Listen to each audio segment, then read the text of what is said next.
ingeneem.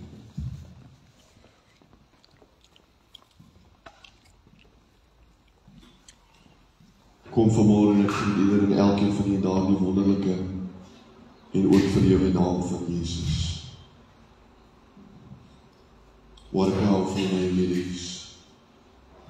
What a beautiful name it is. Waarlik daar is geen ander naam dan die naam van Jesus. Ek onthou terwyl ons hierdie lied so gesing het, onthou ek ook die ou Bokser koortjie wat sê, Jesus naam, soetste in Engels. Geen ander naam gegee bo in die hemel, onder op die aarde, waardeur ons gered moet word nie. Daar is net een naam, daar is nie ander nie, en daardie naam is Jesus. En in hierdie dae waarin ons leef, is dit so belangrik, dat ons dit moet besef, en dit moet weet. En daarom wil ek u nooi vanmorgen, om so ook die harte en die ore oop te maak, om oplettend te wees, na wat die Here vanmorgen vir ons wil sê, maar ook oplettend te wees, na wat aangaan in die lewe om ons. Soos wat ons sit, kom ons maak dit ons oor toe, dan bid ons net weer saam. Here, baie dankie, dat ons kan staan vanmorgen, in die teenwoordigheid. Thank you that we can come to you, Lord, as we are. And we come and we pray, Lord, that you will sanctify us. Lord, we come and we pray that you will come and protect us. That you will enclose us by the name of Jesus. What a beautiful name it is. What a glorious name. What a powerful name. And there is no other name than the name of Jesus. And I honor you for it this morning, Lord. As we come and we open our hearts, we also come to open our ears. We also come, Lord, to open our eyes and set it upon thee. Here, sodat u met ons kan deel, sodat u met ons kan praat, sodat u met ons kan ontmoet vandag. Wees u asseblief die spreker. Iemand het eendag gebid en gevra, berg my agter die kruis, sodat ons u alleen in gesig kan kry. My gebed is ook, Here, mag ons u alleen sien vanmorgen. Mag hierdie liggaam, hierdie wese, net instrument wees, net 'n mondbuis wees, waardeur u spreek vandag. En Here, kom en lê die woord, Here, in ons harte. Is ons gebed in Jesus se naam. En ek dank u daarvoor. Amen. Ek wil u nooi om die Bybels oop te maak in die boek van Matteus, die 26ste hoofstuk, en ons gaan saam lees van vers 36 tot 46. Matteus 26, en ons gaan lees vanaf vers 36 tot 46. Matthew chapter 26, and we'll be reading from verse 36 to 46. Toe kom Jesus met hulle in 'n plek met die naam van Getsemane. En hy sê vir die disippels, sit hier, onderwyl ek daar gaan bid. En hy neem Petrus en die twee seuns van Zebedeus saam, en begin om bedroef en benoud te word. Toe sê hy vir hulle, my siel is diep bedroef tot die dood toe. Bly hier en waak saam met my. En hy het 'n bietjie verder gegaan en op sy aangesig geval en gebid en gesê, my Vader, as dit moontlik is, laat hierdie beker by my verbygaan. Nogtans, nie soos ek wil nie, maar soos U wil. En hy kom by die disippels en vind hulle aan die slaap.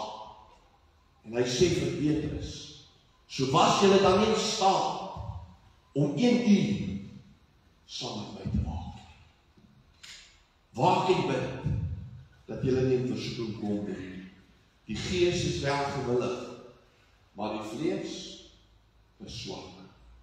Weer het hy vir die tweede maal gaan bid en gesê, my Vader, as hierdie beker nie by my kan verbygaan, sonder dat ek dit drink nie, laat U wil geskied.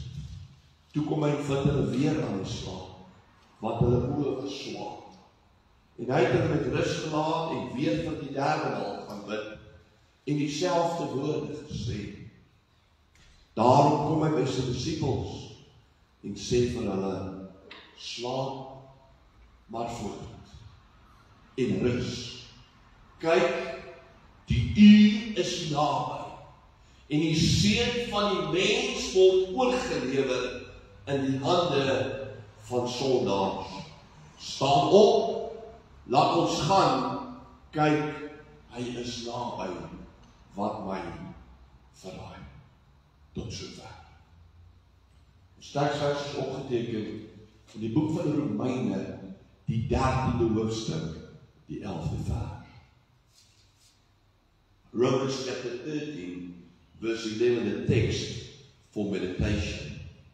Die Afrikaanse vertaling sê, en dit en meer, omdat ons die tydsomstandighede ken, dat die uur vir ons reeds daar is, om uit die slaap wakker te word, want die saligheid is nou nader by ons, as toe ons gelowig geword het. Ek wil dit lees uit die Amplified vertaling, wat dit vir my self verder en dieper beskrywe. En ek wil hier moet oplet na die woorde waar Paulus die kerk in Rome mee aanspreek. Hy sê, do this, knowing that this is a critical time.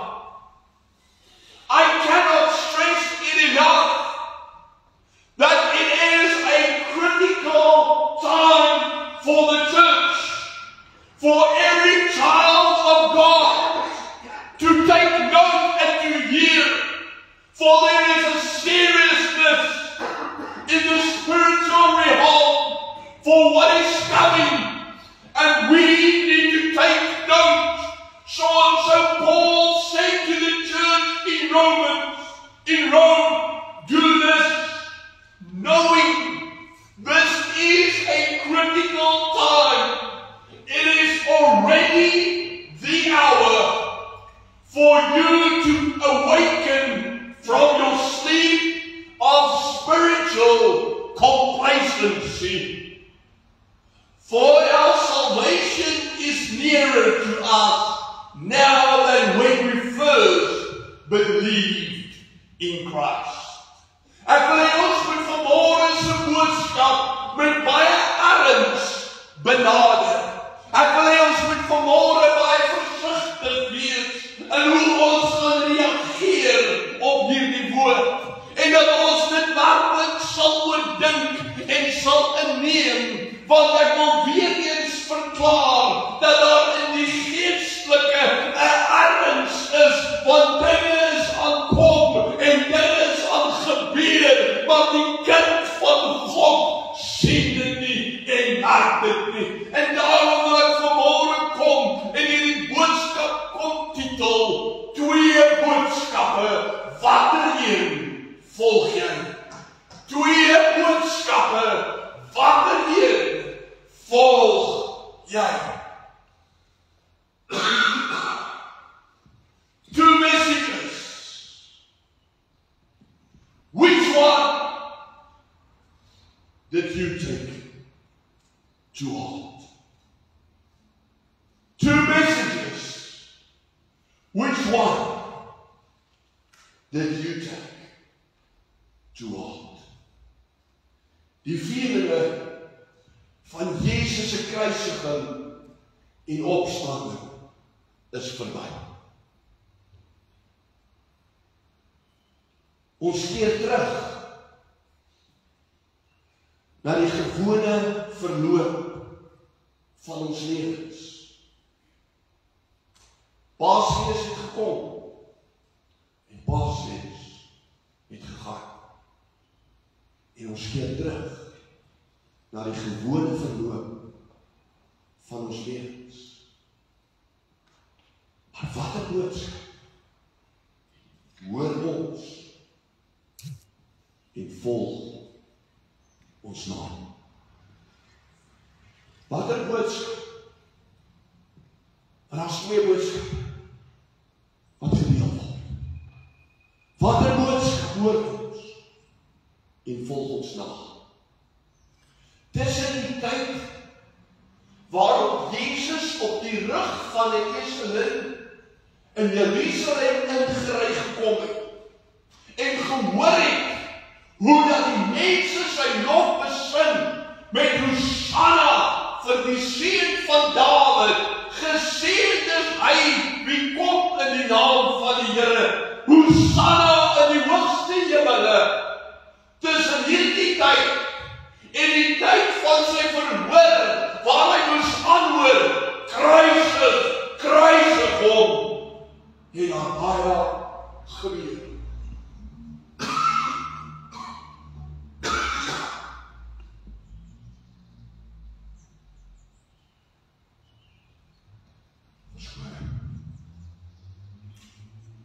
Tussen sy lof, tussen sy oordeling, is daar baie wat gebeur. Many things happen in life, some of which we are totally unaware of. Others we do not take to heart. And then there are those that mold and form our being and our daily living. This we find throughout all generations, but we do not necessarily realize that God said He never spoke in secret. Why am I referring to this? For the things that happens, the things that we are unaware of, the things that we do not take to heart, and the things that we allow to mold and form our lives, are all things God told us would happen. So He said He never spoke in secret. The things in life we set as priority for ourselves are the things we look out for more. Is the things we note more than the other things. And I become concerned because God's word is coming in fulfillment whilst man does not see it, nor do they realize it. And because of it, men do not repent and change their ways. Pastoor, waarom verwys jy vanmôre? Ek kom daarby. Paulus bring 'n waarskuwing aan ons, nes hy dit vir die kerk in Rome gebring het. Hy sê dat omdat ons die tydsomstandighede ken, en dis die eerste ding waarop ons moet let. Hy sê vir die kerk, omdat ons die tydsomstandighede ken. Wat sê hy? Hy sê ons weer is 'n kritiese tyd. Ons kan dit sien. In wat? Hy sê ons weet wat God van die lewe gesê het, sien ons gebeur. Die dinge wat die Here verkondig het. As jy dit dan op hierdie wyse wil stel, die dinge wat hy geprofeteer het sy deur die mond van Jesus self, of deur die diens van al die profete van ouds af, sien ons gebeur. En Paulus sê, omdat ons die tydsomstandighede ken, omdat ons die dinge sien gebeur, is ons bewus van hoe die lewe verander. En dat het nie net verander, dat het nie net verval en achteruit gaan, omdat die mens korrup geword het nie, maar omdat dit God se woord is. Maar ons kyk na hierdie dinge en ons aanvaar dit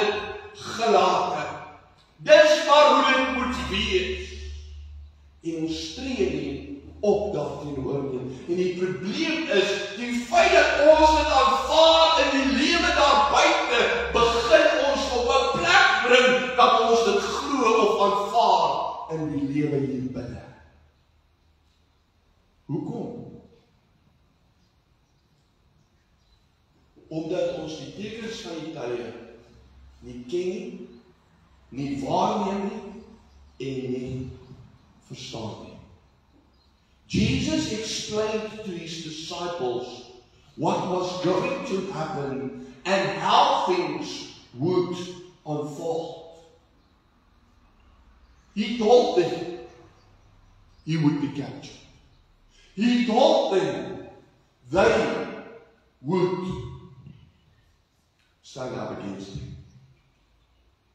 He told Peter, you would deny me. He told them that he would be crucified. But because of their spiritual complacency, they did not take it to heart. They were not careful. Peter was warned, and he rejected Jesus' warning against him. But he wasn't alone. When he said, I shall never take offense of thee, the other disciples said the very same thing. So Peter wasn't alone. He said it first, and then the others also confirmed.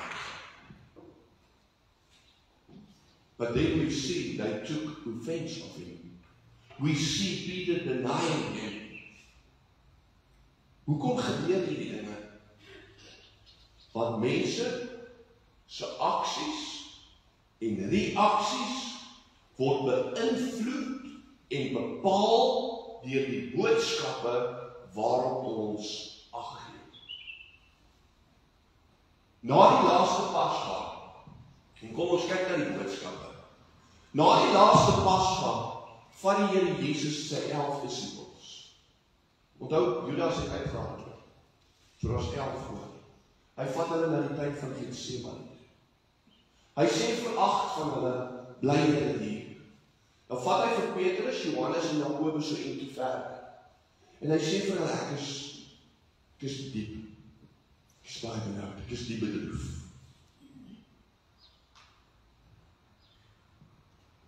En hy sê vir hulle, om daar te bly, en te waak.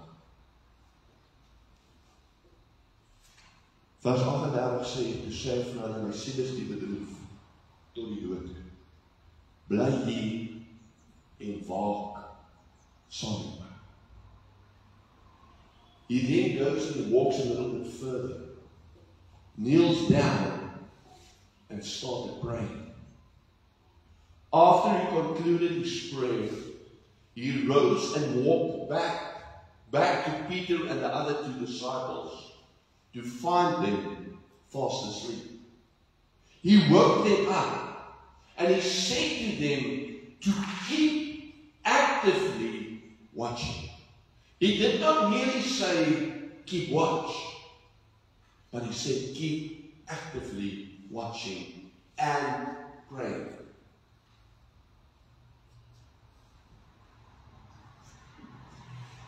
So that they do not come into temptation. Now what we need to remember is that they were warned that they would take offense of him. But they rejected the warning. But they never went to reject it in prayer.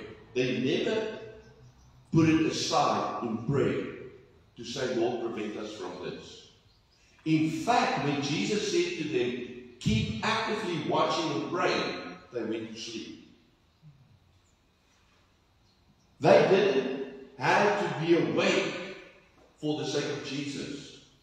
They had to be awake for their own sake.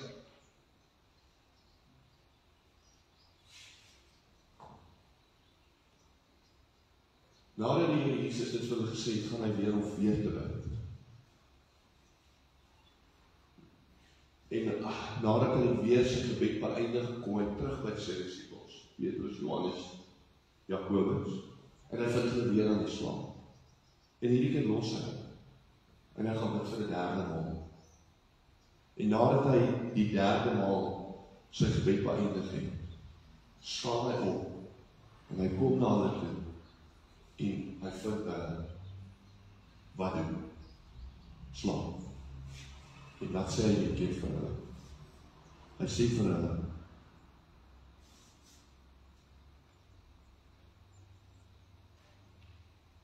slaap maar voort en rus. Slaap maar voort en rus. Die uur is naby en die siel van die mens word oorgeneem. Hierin is iets ongelooflik belangriks en opgesluit, eintlik vir my en vir u, vir die tyd waarin ons is, 'n ooreenkoms met die tyd voor Jesus se kruisiging en die tyd waarin ons lewe voor Jesus se wederkoms. Jesus sê vir sy disippels, die uur is naby. Die uur het gearriveer. Die tyd het gekom. Paulus sê ons ken die tydsomstandighede en die tyd is vir ons daar.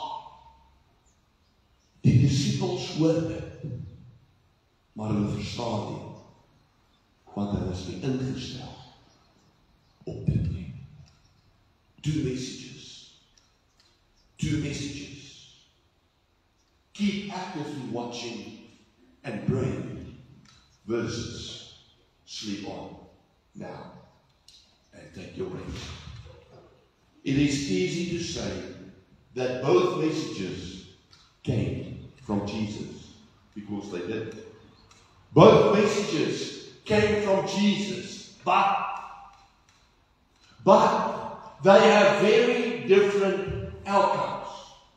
And even though the Lord does not want us to go astray and be unaware of what is happening in life, He allows us to make our own decisions. Die Here laat ons toe ons eie besluite te neem. Watter boodskap leef ons? Watter boodskap het ons gehoor? Watter boodskap het ons eie gemaak? Twee boodskappe, twee uitkomstes, waarheen lei ons keuses en ons lewens volg. Paulus is baie duidelik in sy oproep aan die kerk in Rome. En hy bring dieselfde boodskap as wat Jesus eerste gebring het. Ontwaak, word wakker en sien wat aangaan. Vandag moet daar 'n geroep uitgaan in hierdie wêreld. Ontwaak, word wakker en sien wat aangaan. Ontwaak, word wakker en sien wat aangaan. Over this past weekend, I listened to a video in which a man stood up claiming to be a messenger of God and Islam. He claims that he came to succeed Jesus Christ and Muhammad, amongst other things. I don't know whether you heard about it. I do not know whether you are aware of the signs of the times in which we are living.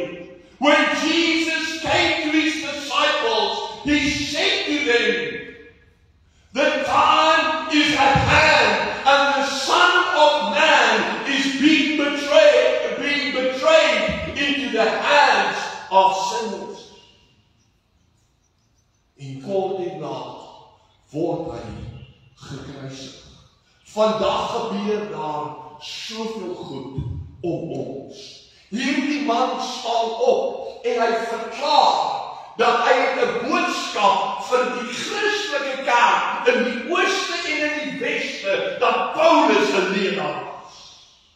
Wat probeer hy sê? Die helfte van die Bybel is geleer. En hy eis of hy verklaar en sê dat hy 'n gestuurde van God is. God sê jy nog nooit verander nie. Die Here sê kan nie my woord verander nie. Die woord van die Here sal vas bly staan terwyl die hemel en die aarde verbygaan, want sy woord hou stand tot in alle ewigheid. En die woord is waar, en dit is ja en dit is amen. En dit kan nie aangepas word nie. Want daar staan valse Christene op, daar staan valse profete op, daar staan manne en vroue op wat die woord verdraai tot hulle eie verderf en mense volg hulle slaafs na. En dan kom ek vanmôre en ek vra aan u en aan my, is ons bewus wat aangaan in die lewe om ons? Watter boodskap leef ons? Watter boodskap het ons gehoor en watter boodskap het ons aanvaar? Jy sien daar is 'n weg wat reg lyk vir die mens, maar die einde daarvan, sê Salomo, is weer van die dood. Is die pad wat jy loop vandag, liewe kind van die Here, is dit besig om jou te lei na die Here, of is dit besig om jou weg te vat van hom?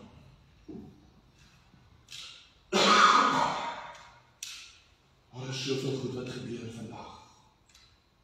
Paulus sê eers met die afval kom, en die seën van verderf openbaar word voordat die Here gaan kom. Waar moet die afval kom? Die afval begin in die huis van die Here. Mense sien dit in die kerk. Ons kyk na die kerkwêreld om ons en ons sien dit. Die kinders van die Here is aan die slag. Die kinders van die Here is onbewus van wat om hulle aangaan. En weer sien ons. Iets is aankom. Wat gaan kom? Wat gaan gebeur? Jezus kom weer. Jezus kom spoedig. Maranatha. God kom weer. Hy het gesê, hy gaan weer kom. En toch hoor die kinders van die Here eerder slaap, maar voor en rus. Which message molds and forms our lives? Are we truly opening our ears, our eyes and our hearts to the things that the Lord shows us?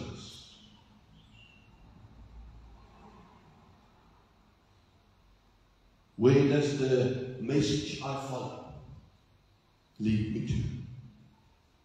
When we consider life, what is the signs of the times that you consider to happen before Jesus returns? How do you see it? How do you think the world will be before Jesus comes? Have these signs been fulfilled? Or do we believe that there is much time left? Matthew chapter 24, Matthew chapter 25, amongst many other places and scriptures, shows us what will happen before Jesus returns. Do we know these signs? Did we take note of them? Are we actively watching out for them? Do we see them happening? Nou wat se tekens verwys jy teen? God se woord is duidelik. En ons kan dit regdeur gaan lees. Aardbewings op verskillende plekke. Sien ons dit? Wat is die ding wat 'n tsunami vooraf gaan? Aardbewing onder die water. Ons hoor van aardbewings op landgebiede. Ons sien dit, ons hoor dit die Jesus vol daarvan, hongersnood, oorlog, en gerugte van oorlog. Mense, hierdie is nie goed wat nog moet kom nie. Hierdie is goed wat in ons dae gebeur, wat ons hoor, wat ons sien, wat ons beleef, wat ons meemaak. Pestsiektes.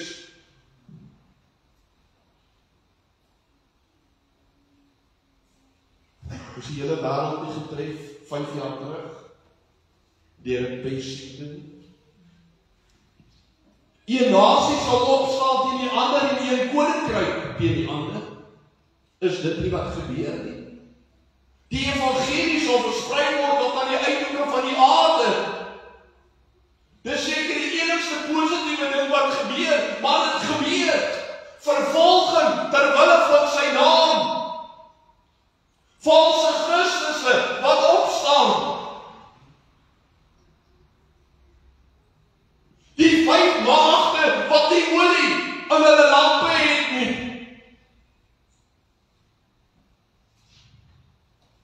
Wat nie gereed is nie en wat nie klaar gemaak het nie.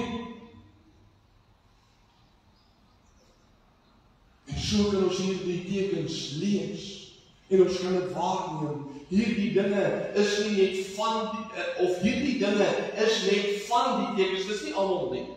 Ek kan nie nou almal opnoem nie. Hierdie dinge is net van die tekens.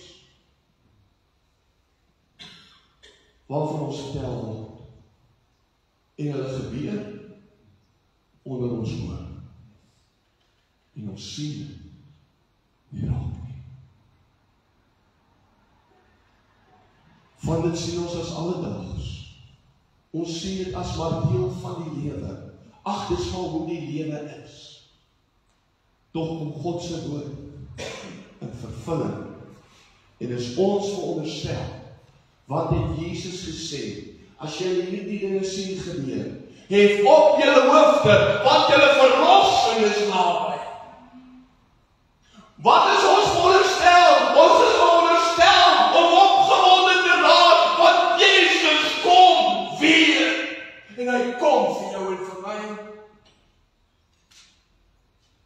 Toch sien mense dit nie. Hulle wil dit nie hoor nie, hulle erken dit nie, hulle besef dit nie, van hulle gekose boodskap vorm hulle lewens. Dis oorweldig. Dinge te veel geraak. Slaap. Rus. Wat het Jesus gedoen toe dinge oorweldigend was?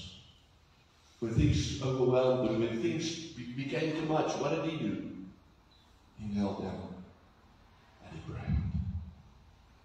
He sought the Father and the will of the Father and submitted himself to him. 2 messages. Which one do you and I hear and follow? I want to call them onto the church today. I want to call on all in the world today even, and say, get ready, repent, be baptized in the name of Jesus, and you shall receive the Holy Spirit. Acts 2 verse 38. Live a life that is sanctified. Hebrews 12. This is God's will, but what do we hear and what do we follow? Sleep on.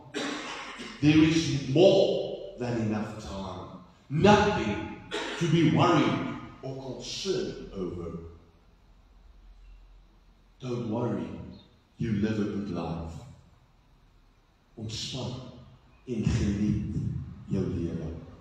Luister ons na die wêreld of hoor ons God wat sê, ontwaak, ontwaak, jy wat slaap. Wat 'n boodskap. Wat 'n boodskap. Volg ons. Wat 'n boodskap. Glo ons. 2 boodskappe. 2 uitkomstes. Wat 'n een het ek nie aanvaar. Ek sluit af vanmôre. Paulus kom en hy skryf in Romeine 13 vers 12 en hy sê, die nag het ver gevorder en dit is amper dag. Laat ons dan die werke van die duisternis aflê en die wapens van die lig aan God. Die nag is ver, en dit is amper dag. Laat ons die werke van die duisternis aflê. Wat sê, word wakker, ontwaak, staan, maak jou oë oop, sien wat gaan aan, en jy leef op julle hoofde, want julle verlossing is naby. Kom ons bid ons Christus. Wat 'n boodskap. Two messages that you brought to your disciples. At first you said to them, keep actively watching and praying. But Lord, they fell asleep. And the second time you said to them, sleep on and rest. Which one suits us?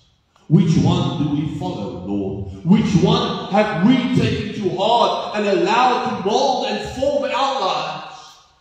Which one directs our paths these days? Father,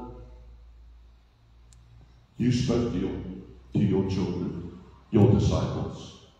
And today you even speak to us. But I pray that we shall listen.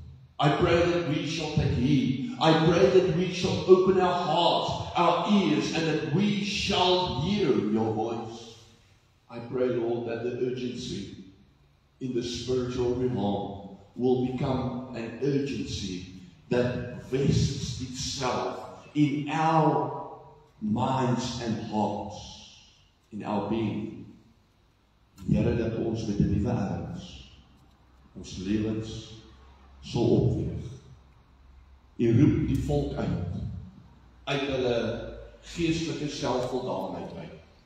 You call us out of spiritual complacency. En daarom sê Paulus, omdat ons die tydsomstandighede ken, is die tyd daar vir ons om wakker te word. Skud vandag die kerk wakker, Here. Skud vandag die kinders wakker. Begin in ons midde. Dis maklik om te verwys na ander. Dis maklik om te sê, dis wat Petrus hulle gedoen het. Dis wat Petrus ontvang het. Dis wat die kerk in Rome gehoor het. Here, maar hierdie selfde boodskappe kom na ons toe. Hierdie dinge gebeur om ons en ons neem dit nie waar nie. Maar ek wil bid vanmôre dat ons sal waarneem, Here, dat ons sal hoor en agslaan en ons lewens in orde sal kry met U. Ek wil bid dat U ons sal verdaag in die liefde, die blydskap, die vrede, maar dat U ons sal herinner aan die woord, en ons die woord sal ontvang, en sal uitleef in Jesus se wonderlike naam. Ek bid dit in Jesus naam.